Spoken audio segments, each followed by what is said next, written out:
We turn now to look at how, in the aftermath of the siege on the Capitol, many Democrats are calling for new domestic terror laws to crack down on white supremacist violence. This is President-elect Joe Biden speaking the day after the right-wing mob attack on the Capitol. They weren't protesters. Don't dare call them protesters. They were a riotous mob, insurrectionists, domestic terrorists.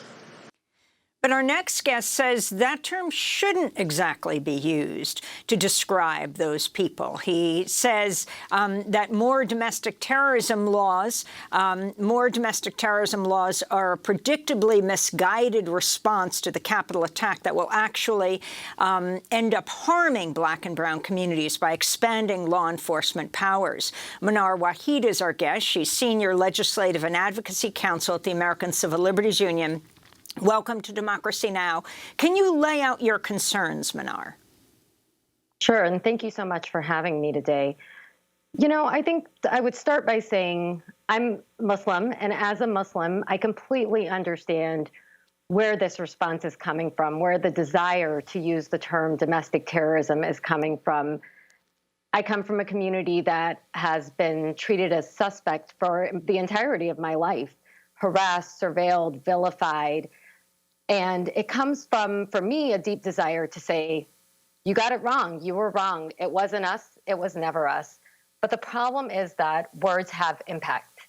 And using the term domestic terrorism invokes a counterterrorism response, a criminal response. And those are systems that target Black and brown people, that have always targeted Black and brown people and continue to do so today. And so when we use that term, we then see leaders invoking solutions within those systems, and we cannot find our solutions in systems that ultimately harm us, particularly Black and brown people. Well, how would you have the Biden administration or other federal authorities deal with the kind of legislation needed to curb white supremacist or neo-fascist groups today? Yeah, so there are over 50 federal crimes related to domestic terrorism. There is a whole framework of hate crimes laws that were created to address white supremacy violence. And law enforcement, in particular, the FBI, has the power to investigate before a crime has even been committed. And these powers are so broad that the FBI has abused them in ways that target Black Lives Matter, people engaged in immigration advocacy. We can go back to the civil rights movement and the surveillance of Martin Luther King Jr. We're coming off of, yesterday was Martin Luther King Jr. Day. Yesterday we were honoring Martin Luther King, and today we are empowering the systems that hurt him and other civil rights leaders. And so instead, I would implore these leaders to look within the systems that already exist, to look within the FBI and determine why are they not using these resources to address white supremacy violence. Where are the resources actually going? And to actually rein in the FBI's powers to create a prohibition on profiling that doesn't have these broad exceptions that swallow the rule, which is what we had under the Obama administration with loopholes for national security and border security, to rein those in and do oversight of the FBI and figure out why these issues aren't actually being addressed, instead of creating more police powers, more crimes within a system that hurts Black and brown people under the guise of actually protecting them. Now, we saw a lot of these images after the insurrection of lawmakers being harassed on planes and in airports.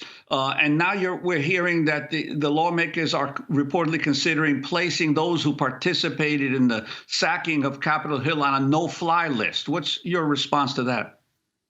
I mean, it's very similar to the domestic terrorism piece, right? These are powers that then extend into things like the no-fly list, which the ACLU and civil rights organizations and Black and brown organizations have been fighting since its inception because of the due process violations, because of the way they target, yet again, Black and brown people. And by doubling down on those systems, whether it's the no-fly list or police powers or creating more crimes, we are only going to hurt the communities we are trying to protect. Doubling down on systems that harm Black and brown communities is not the solution. Finally, Manar Waheed, can you comment on Twitter banning President Trump, Donald Trump, forever from from Twitter, and then also the crackdowns on Facebook as well, by Facebook as well? So I think that banning people on Twitter is a slippery slope. Do I personally have a problem with banning Donald Trump on Twitter? Absolutely not. But do these systems end up monitoring and discriminating and being harsher on Black and brown people? Is that how they are ultimately used? Is that who is monitored? Is that who is censored?